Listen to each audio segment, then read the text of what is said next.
Bonjour à toutes et à tous. Vous souvenez-vous du quantitative easing? Le quantitative easing, c'était lorsque il y avait de l'argent facile créé par les banques centrales.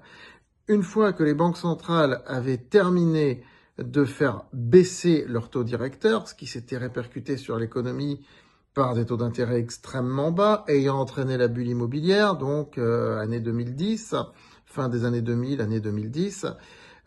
Ensuite, eh bien, les banques centrales, ne trouvant plus quoi faire pour soutenir l'économie, pour éviter une récession, elles se sont mises à créer de la monnaie. Je vous rappelle que les banques centrales ont le pouvoir de créer de la monnaie, de fabriquer des billets et des pièces, matériellement, je veux dire, mais aussi d'accorder des crédits aux banques commerciales afin que celles-ci les distribuent, ouvrent les vannes, les robinets, pour que vous et moi, particuliers, entrepreneurs, etc., puissions très facilement aller demander des crédits à notre établissement bancaire. C'était l'argent facile dans les années 2010. Ça a commencé à s'arrêter après 2017, 2018, ça se ralentissait un petit peu. Ça a été pour soutenir l'économie après la crise de 2008-2009 que ça a été fait. Et ça a commencé à se ralentir un petit peu en 2017-2018. Et il y a eu le Covid. Et alors là, le Covid, c'était l'hélicoptère à billets. On avait appelé ça comme ça. C'est comme si un hélicoptère était venu au-dessus de vous, au-dessus de vos têtes, et avait distribué des billets. Donc il y a eu les PGE, il y a eu toutes ces choses-là. Enfin voilà, ça a été parce qu'on a mis l'économie sous pression volontairement. On a freiné l'économie pour des raisons sanitaires. Et certains complotistes, entre guillemets, diront que c'était aussi un prétexte pour tester dans quelle mesure l'État peut contrôler les populations. Bon, ça peut s'entendre, même si je ne pense pas que ce soit complètement exact. Toujours est-il que l'économie mondiale, la société, était sous cette perfusion des liquidités. C'est ce qui a amené l'inflation à partir de 2021. Je vous rappelle que l'inflation, ça a commencé en 2021. On a trouvé le prétexte de la guerre en Ukraine. Mais la guerre en Ukraine, c'est plutôt une conséquence du début de l'inflation. Parce que lorsqu'il y a une inflation qui commence, c'est souvent là que les guerres se produisent. Et l'histoire a montré que chaque hyperinflation mène à des guerres mondiales. Donc, à partir de 2021, toute cette monnaie qui a été créée faisait que la monnaie était beaucoup moins rare, beaucoup plus abondante, donc que le prix des biens et services s'est mis à monter. Il y a eu de l'inflation, qui a été accentuée par la guerre en Ukraine, à partir de 2022. Et puis là, ça s'est arrêté. Avec l'inflation, au contraire, on a arrêté tout ça, on a remonté les taux d'intérêt, jusqu'en 2024-2025. Aujourd'hui, les taux d'intérêt sont assez élevés. Vous le constatez lorsque vous allez demander un crédit. Les banques n'accordent pas des crédits facilement, parce que la Banque centrale ne les arrose pas de création monétaire comme au moment du quantitative easing. Et la grande question qui revient sur les lèvres, c'est si nous allons devant une récession, si la récession est devant nous, est-ce que les banques vont se remettre à faire du quantitative easing? Si la France et d'autres pays européens n'arrivent plus à rembourser leur dette souveraine, parce qu'on sait que la dette publique est très élevée, que les taux d'intérêt sont très élevés aussi, si la France n'arrive plus à rembourser, est-ce que la Banque centrale européenne va refaire du quantitative easing? Est-ce qu'elle pourrait faire un moratoire aussi partiel sur les dettes des États qui reviendrait aussi à faire du quantitative easing? C'est les questions qu'on se pose. Et à partir de ces questions, une question majeure, est-ce qu'en 2026, on va voir le retour du quantitative easing? Et donc l'euphorie boursière qui l'accompagne, et donc aussi tous les risques et les menaces qui s'en suivent. Je vais essayer de répondre à ces questions après avoir fait cette introduction de plus de 4 minutes. Mais d'ores et déjà, je vous invite à liker et à partager cette vidéo et ne pas oublier de vous inscrire sur cette chaîne YouTube et vous abonner bien sûr à francebourse.com. Alors, je vous ai présenté le quantitative easing, je n'y reviens pas, j'ai été assez long, n'est-ce pas? Donc, petite lettre de retour. Tout de suite, non. Évidemment que non. Parce que quantitative easing, ça veut dire des taux d'intérêt pour que la banque commence à créer de la monnaie et à l'injecter dans l'économie, il faut que les taux d'intérêt soient arrivés à zéro, quasiment à zéro. fait qu'il soit très bas en tout cas. Est-ce que c'est le cas aujourd'hui? Regardons le graphique de l'évolution des taux directeurs de la BCE et de la Fed de manière comparative si vous le voulez bien. Alors, vous voyez que ces taux d'intérêt ont beaucoup monté en fonction de l'inflation, puisque c'est normal, hein, pour contrer l'inflation, il faut que les taux d'intérêt soient élevés. C'est ce qui s'est passé hein, au cours des dernières années. C'est ce qui fait aussi que les gens ont vu leur pouvoir d'achat baisser, voire même baisser fortement. D'accord ? Mais on est arrivé à un sommet. À un moment donné, on n'en peut plus. L'économie est asphyxiée avec des taux d'intérêt trop élevés. On le voit bien. Je vous rappelle, je vous mets un autre graphique, que les faillites de PME sont en pleine explosion actuellement. Ça a été l'objet d'une de mes précédentes vidéos. Elles sont en pleine explosion actuellement à cause précisément de la hausse des taux d'intérêt. Entre autres. Et aussi l'absence de croissance économique. Donc, revenons-en au graphique sur les taux d'intérêt. Vous voyez clairement que là, on est plutôt parti pour une baisse des taux. Ils sont en train de baisser. C'est clair et net. Qu'est-ce qui va se passer en 2026? Il va se passer que la baisse des taux va se poursuivre. On est dans un schéma classique, hein, je veux dire cyclique. Après le cycle de hausse, il y a le cycle de baisse. Mais les banques centrales ne veulent pas les baisser trop vite. Pourquoi d'après vous?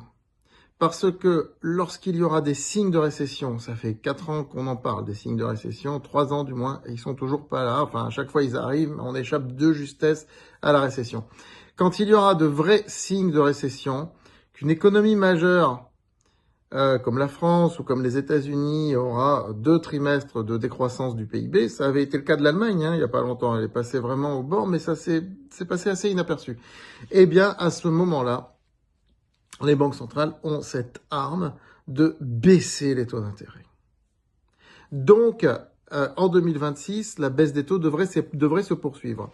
Mais si cette baisse des taux ne suffit pas, et c'est là que c'est intéressant, si cette baisse des taux n'amène pas de la croissance économique, eh bien là, ce sera la porte ouverte à un nouveau quantitative easing. Ce sera le retour du quantitative easing, en gros 6 ans après son abandon.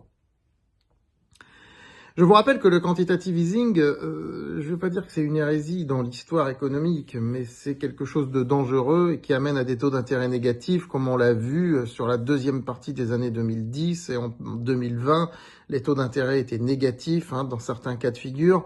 Ce qui voulait dire que les banques qui empruntaient, elles étaient rémunérées pour emprunter au lieu de payer des intérêts. C'est comme avoir une masse négative. Ça existe, les masses négatives. Ça veut dire des objets qui vont vers le haut, mais c'est quelque chose d'anti-physique. Tout comme les taux d'intérêt négatifs, c'est anti-économique. On est d'accord. Donc, il pourrait y avoir un retour du quantitative easing, pas sur le premier semestre 2026, mais les choses peuvent aller vite. Si on voit des signes de récession qui arrivent, les taux d'intérêt vont se mettre à baisser très vite. Ça peut aller par 50 points de base, à un mois et demi d'intervalle, on l'a déjà vu. Donc ça peut dégringoler. Ça peut vraiment, à un moment donné, ça fait ça. Là, on est là, puis ça peut faire ça à un moment donné. Et si c'est ça, le quantitative easing pourrait suivre. On pourrait, ce n'est pas impossible, avoir des premières mesures de quantitative easing dès la fin de l'année 2026. Cela serait d'autant plus cohérent avec les élections qui vont arriver en 2027 en France. Elles sont très importantes, elles sont très scrutées en Europe. La France est la seule puissance nucléaire de l'Europe, c'est la deuxième économie de l'Europe. Et je dois dire que la Banque Centrale Européenne a peur qu'il y ait un pouvoir qualifié plutôt d'extrême, que ce soit d'un côté ou de l'autre, qui arrive aux commandes du pays. Parce que ça voudrait dire, peut-être pas sortir de l'Europe, mais ça voudrait dire se couper d'un tas de mécanismes européens.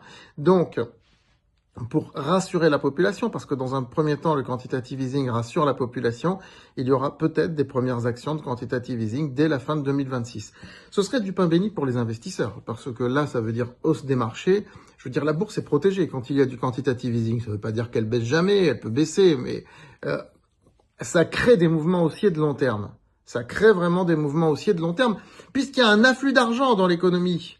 La Banque centrale injecte de l'argent pour racheter des obligations d'entreprise même. Hein. Donc ça veut dire même des actions parfois. Donc ça veut dire un vrai soutien au marché financier, un vrai soutien aux entreprises. Et donc, si quantitative easing il venait à y avoir en 2026, fin 2026, début 2027, ça serait de l'argent facile et peut-être que ça permettrait à un gouvernement, peut-être un pouvoir plus centriste de passer parce que la population française verrait des signes plus encourageants.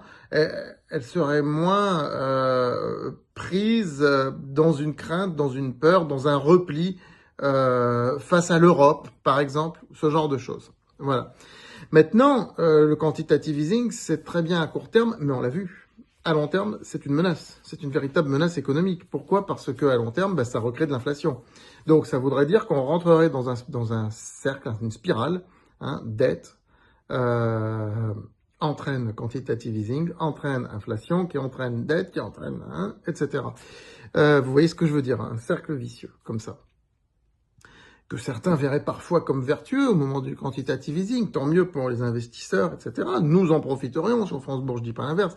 Mais là, deuxième phase de quantitative easing, alors que celui-ci a été abandonné à peu près en 2021, là, ça ferait de l'hyperinflation, et là, ça pourrait vraiment mener à une guerre, des ruptures d'approvisionnement, des replis identitaires, une hyperinflation avec toujours le problème qui serait toujours là, c'est qu'il manque de croissance, parce qu'on n'a plus la démographie non plus pour s'appuyer dessus. Il n'y a plus l'élan démographique qu'il y avait autrefois pour s'appuyer dessus. Donc, ça pourrait effectivement créer un retour d'hyperinflation très fort à la fin de la décennie 20 et au début de la décennie 30. Et c'est pas impossible qu'il y ait une guerre mondiale réelle à ce moment-là, indirectement à cause de ce quantitative easing. Voilà, menace à moyen long terme. Donc, voilà un petit peu où nous en sommes. Donc, c'est un possible retour, le quantitative easing. Personne n'en parle, c'est un peu sous les radars aujourd'hui, mais voilà, je vous le dis.